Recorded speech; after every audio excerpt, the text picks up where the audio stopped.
Hi everybody, I'm here at the very well-known Hyde Street Studios in San Francisco with Clifford Lamb, a pianist extraordinaire. My name is Jeff Weber and I produced Clifford's latest record called Blues Hues. We're here just to let you know a little bit behind the scenes about how it happened and what you can expect from Clifford's new record, which is going to be released in February of 2019, just around the corner. So just to give you a little backstory, Clifford and I have been making records together for about 3 years. This is our third project, and it goes down a little bit of a different road. I had an idea that we might consider what's known as a mashup, which is prevalent in other genres, but not too prevalent in the jazz field. A mashup is a combination of two specific individual songs that are combined together to make a third individual song. And I thought that it might be interesting to have Clifford consider songs that he adores, that he resonates with, and combine them with original compositions that would be influenced by those songs or themes that Clifford feels very strongly about. So in essence, that's how we started this journey. And of course, we do all of our recordings live to 2 tracks with no mixing, no editing, and no overdubbing. So it puts a lot of additional pressure on Clifford to not only come up with compositions that have meaning, and of course he did that magnificently on this recording, and also with the communication of the other artists that we have brought to the project. Some of the people include Buster Williams on bass, Cindy Blackman Santana on drums, and Nicholas Payton on trumpet. That's Clifford's main quartet, and we've added additional guest vocalists. We have a rapper, we have some woodwind players, all to fulfill the mashup concept as well as Clifford's thematics. So, Clifford, let's talk about how you felt when we first discussed doing a mashup. Well, it was interesting because it's like a light bulb went on, because I've always liked to write, and this is a great opportunity to do more with the music. And I realized as I got into the project that that 2 songs is like writing 2 different chapters. It's like you can have like a before and after. And it's a way of creating like a 2-act play, so to speak. So, it's been a real discovery, the whole process of discovering what you can do with 2 songs into an entire composition. It's just been a real eye-opener in so many ways. Well, let's talk about how that really works in real life. So let's talk about one of the tracks in particular to give an example of what the whole record feels like. On the track Peace Requiem, let's talk about how you felt, how that came to being, and your inspirations and all that good stuff. Right. The Peace Requiem piece came about and it came about later in the project, and I was very struck by the oppression that I've seen in the world, and it occurred to me that I could write something that would express that both historically and just in real time, just from my feelings about the blues. And it turned out to be 4 pieces into one altogether. And That's a real mashup. It happened. It just happened very spontaneously, and it was a great example of how you can work with one person, namely the producer.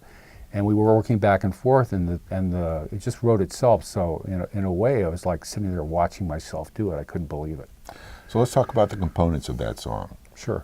Well, it started off with a native song, native meaning Indian, by way of historical, the way the oppression happened historically, and it morphed into Roll Jordan Roll, which is homage to the way the church and the way the way you could go from being here, in Roll Jordan Roll to like a better life somewhere else, through that song into the anger expressed through the rap, which Anacron was doing, and his missive to walk spirit, talk spirit, be strong in the face of the oppression. So it turned into a whole saga, a whole epic.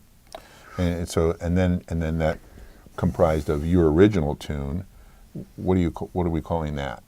Your original tune before we went to Peace Requiem, the tune that you wrote for it, in addition to Walk Spirit, Talk Spirit, the McCoy Tyner song. Mm-hmm. Well, there was the Indian song, which I listened to a lot of native Indian songs, and I just wrote something that seemed healing, based on those. And then it went to the Roll Jordan Roll, which has already been written, and then the Anguish, which Anacron put together with the words, and I wrote the backdrop to that, and then the McCoy Tyner existing composition of Walk Spirit, Talk Spirit.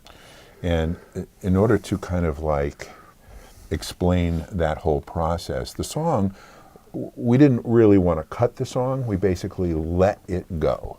And we edited it for a shorter version, but the response has been so great for the full version that both versions are now included on the record. Mm-hmm. So that whole concept of having you kind of feel your way through your own experiences, your own themes based on the societal impact that songs have created a very strong portrait of what this record is going to be. Right. And for those of you who understand what a mashup is, it's not just one song after another. It's a true intertwining of different elements, different songs, different themes into basically a brand new song, which is this whole record.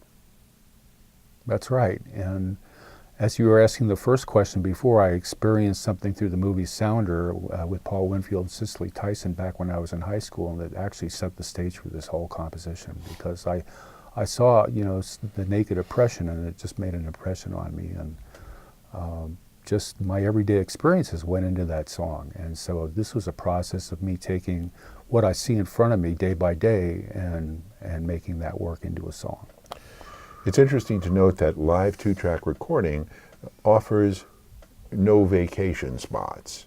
There's no let's do it over. So everyone had to be on the top of their game, and they really had to feel what Clifford was feeling from a thematic standpoint, from an oppression standpoint, from a caring standpoint. So this thing went down live. It grew from the ideas that Clifford had, and then it became magical. That's in essence of what the record's about, right? From song to song, there's this creative kind of experience that the listener will go through as we journey through everything from, I Loves You Porgy to Jive Samba to, all the other great songs from the Gran Torino, all that stuff. Well, going back to the 2-act play, this is a way of taking 2 songs into one with an original that I wrote, and then taking an existing song and creating. It's almost like theater meets music, because you've got a before and after. It's not just one theme. You can combine 2 themes and create a larger picture. And that's the intent, and I think that you did it fantastically. Well, I'm looking forward to releasing the record, and we'll see what happens. Thanks, Clifford. Thank you, Jeff. See you soon.